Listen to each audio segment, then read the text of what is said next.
Desde o famoso Trump I Love You, as pessoas querem saber se a relação entre Brasil e Estados Unidos é amor ou é cilada. Bom, incentivado pelo meu amigo Eduardo, da editora Sepiante, eu resolvi gravar um vídeo falando sobre isso. Ou seja, as relações entre Brasil e Estados Unidos de um ponto de vista histórico. Além disso, vou tentar responder a uma outra pergunta. Se as relações entre Brasil e Estados Unidos na época do governo Lula eram de fato uma relação de afastamento entre Brasil e o nosso vizinho do norte. Porém, antes de prosseguir com o vídeo, vocês já sabem, não deixe de dar aquela curtidinha marota no vídeo, compartilhar com os amigos, ativar o sininho para receber notificações e se inscrever no canal, caso não seja inscrito. Nessa minha jornada por conseguir mais visualizações e inscritos no canal, quero agradecer a força que tem sido dada pelo pessoal do CEDAP, da Unesp de Franca, em especial a Carol Viotti, e também aos meus amigos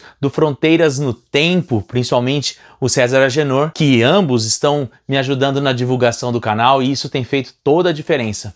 Obrigado, pessoal. Entre todos os países latino-americanos, talvez o Brasil seja aquele que tenha maior admiração e similitude em relação aos Estados Unidos. Seja por conta da sua vastidão geográfica, da diversidade étnica, da opção pela federação, ou então pelo fascínio que os brasileiros possuem em relação às produções culturais norte-americanas, a verdade é que uma espécie de admiração pelos Estados Unidos possui reverberação em vários estratos da sociedade brasileira. É possível dizer que existe até mesmo uma espécie de valorização de um americanismo, de um American Way of Life, de uma versão self-made man tupiniquim aqui em terras brasileiras. Ou seja, não é equivocado dizer que no imaginário brasileiro os americanos ocupam um espaço especial. E isso pode ser medido de várias maneiras, entre elas as relações diplomáticas. É bem verdade que uma aproximação diplomática entre Brasil e Estados Unidos começou a ser desenhada de maneira mais clara a partir do início do século XX. Isso tem a ver com o próprio reposicionamento que os Estados Unidos passa a ter em relação à sua política externa e que eu já comentei em outro vídeo sobre o beisebol aqui no canal. De qualquer maneira, a nossa entrada na República, a opção pelo federalismo, faz com que os Estados Unidos passe a se tornar um grande modelo de desenvolvimento político, coisa diferente do que nós vimos acontecer ao longo do século XIX, em que a Europa era a grande matriz de inspiração para os brasileiros. No entanto, essa adesão não significa que foi feita de maneira homogênea e ao longo do tempo, ao longo de todo o século XX, da mesma forma. Existiram sempre relações de aproximação e de afastamento ao longo deste período. Então, nesse movimento de afastamento e aproximação em relação aos Estados Unidos, nós podemos dizer que neste exato momento, e o que não é novidade para ninguém, a gente vive um momento de alinhamento direto entre as políticas externas brasileiras e dos Estados Unidos. Para muitos, esse realinhamento representa uma ruptura com o que foi praticado durante os anos dos governos petistas, principalmente no período do governo do presidente Luiz Inácio Lula da Silva. Segundo essas análises, o governo do Lula foi marcado por relações internacionais com países que não necessariamente pertenciam ao bloco desenvolvido ou chamado Primeiro Mundo do ponto de vista diplomático, o que representou o afastamento em relação aos Estados Unidos, que na diplomacia brasileira tinha sido consagrado como uma espécie de porta de entrada para o primeiro mundo. O interessante é que essa não é uma interpretação que vem apenas de setores da direita brasileira, mas também de correntes dentro do próprio Itamaraty que se auto-intitulam americanistas e que rotulam os anos dos governos petistas como políticas anti-americanistas. Dito isso, para que a gente comece a nossa análise, a gente precisa dizer que essa é uma visão sobre o assunto. Ou seja, é a interpretação de uma determinada corrente que faz uma leitura sobre aquela conjuntura quase que como uma denúncia. E também é preciso que a gente afirme que, por mais que essa linha possa estar correta, a gente deve estar atento a três questões.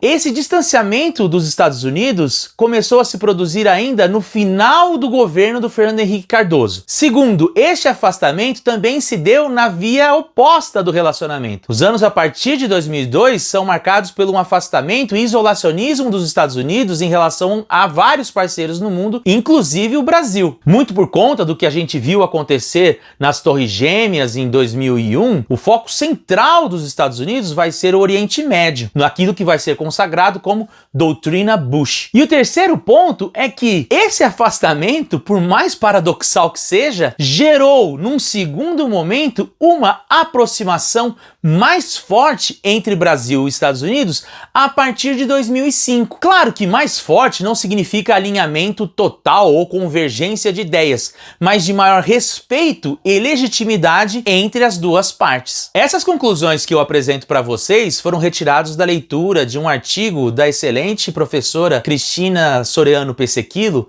em seu artigo intitulado Um Novo Diálogo Estratégico, as relações Brasil e Estados Unidos na presidência de Lula, 2003 a 2010. Antes de fazer análise específica do que foi os anos do governo Lula e as relações internacionais com os Estados Unidos, a professora faz uma breve retomada de qual foi o posicionamento do Brasil em relação à sua política externa no período da Nova República, ou seja, a partir da Constituição de 1988. E ela vai nos mostrar que é no governo Itamar Franco em que se produz um primeiro alinhamento mais direto com os Estados Unidos, nessa interpretação de que os Estados Unidos representa a porta de entrada para o primeiro mundo dentro do nosso continente. E essa estratégia se deu muito no contexto da globalização, mas também como uma forma de superar um posicionamento isolacionista que o Brasil teve desde a época dos militares. Assim, com Itamar Franco, a gente superaria a década perdida e daríamos início a uma década de união bilateral com os Estados Unidos, que vai estar representada muito pela adesão do Brasil a um modelo neoliberal de desenvolvimento econômico. Essa aproximação vai durar mais ou menos até 1998, quando começa uma crise econômica de perspectiva global, que vai enfraquecer o papel dos Estados Unidos perante ao mundo e vai apresentar a consolidação da União Europeia, mas também o surgimento de potências em desenvolvimento, como a China, a Índia, a Rússia e a África do Sul. Tal contexto gera um reposicionamento do Brasil em relação à América do Sul, com maior investimento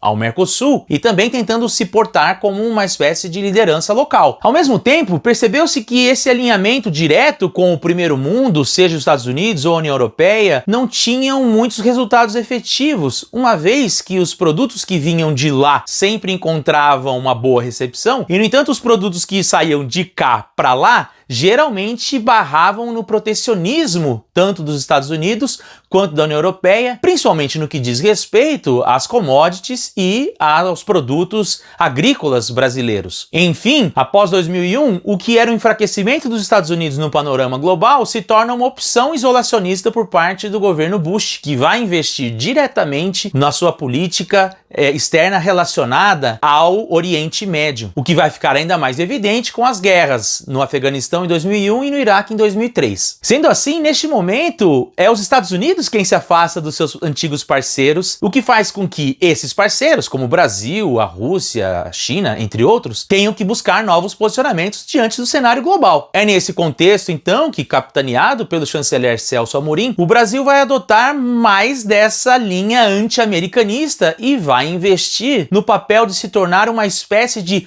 protagonista do mundo subdesenvolvido. O Brasil, então, se propõe a ser o líder dos países em desenvolvimento em algo que foi caracterizado como diplomacia sul-sul, uma vez que busca parceiros no hemisfério sul do planeta Terra e não mais diretamente com as nações desenvolvidas que geralmente se encontram na parte norte. O interessante é que a partir de 2005 os Estados Unidos vão abandonar esse posicionamento isolacionista e vão voltar a conversar com antigos parceiros. E o que eles vão encontrar é um Brasil que se apresenta como um líder dos países em desenvolvimento. E justamente por reconhecer este prestígio do Brasil é que eles vão dar mais força ao relacionamento com o nosso país. Isso ficou evidente quando os Estados Unidos, ainda em 2005, 2025 eleva o Brasil ao patamar de parceiro estratégico privilegiado, o que vai também culminar com a visita do George W. Bush ao Brasil em 2007. Vale lembrar que essa posição de parceiro privilegiado era ocupado por países como China e Grã-Bretanha naquela época, o que fazia com que o Brasil não fosse apenas convidado a tratar de assuntos relacionados à política e economia externa de maneira bilateral entre os dois países, mas também para ajudar os Estados Unidos a intermediar conflitos em outros lugares do mundo, como o Oriente Médio, mas também a América do Sul. É preciso que a gente lembre que esse período em que os Estados Unidos passou meio isolado, na América do Sul se desenvolveu aquilo que nós chamamos de governos bolivaristas, como Chávez na Venezuela, o Rafael Correa no Equador, o Evo Morales na Bolívia, e que entre essas novas lideranças, os Estados Unidos via no Brasil e no presidente Lula um parceiro mais confiável e que era capaz de ser o elo entre os outros países das quais eles tinham mais desconfianças,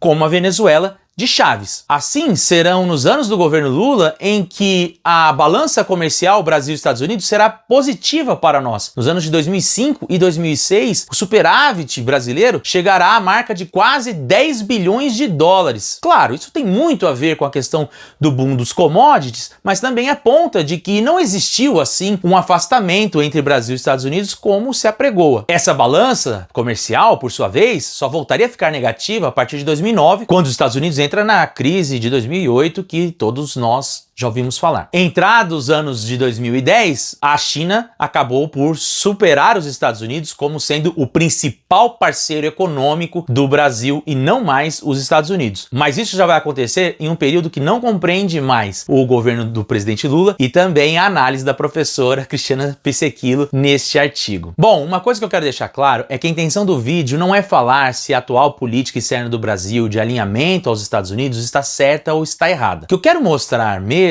é que, ao contrário do que muitos dizem e do que se pensa no senso comum, os anos do governo Lula não foram anos de total isolamento em relação aos Estados Unidos e que, de certa maneira, houve uma maior aproximação. E quem diz isso é o próprio Lula. Em 2005, ele fez a seguinte afirmação que eu vou ler agora para vocês. Quando fui eleito para a presidência, várias pessoas anteciparam a deterioração das relações Brasil-Estados Unidos. Elas estavam completamente erradas. Muito pelo contrário, nossas relações enfrentam hoje um de seus melhores momentos. As relações econômicas e comerciais foram ampliadas e nosso diálogo político ganhou um alto nível. E era isso por hoje. Desde a semana passada eu tô tentando criar uma regularidade aqui no canal, postar vídeos todas terças e quintas. Sendo assim, se você gostou do vídeo, compartilhe com os amigos, não deixe de curtir e até quinta-feira.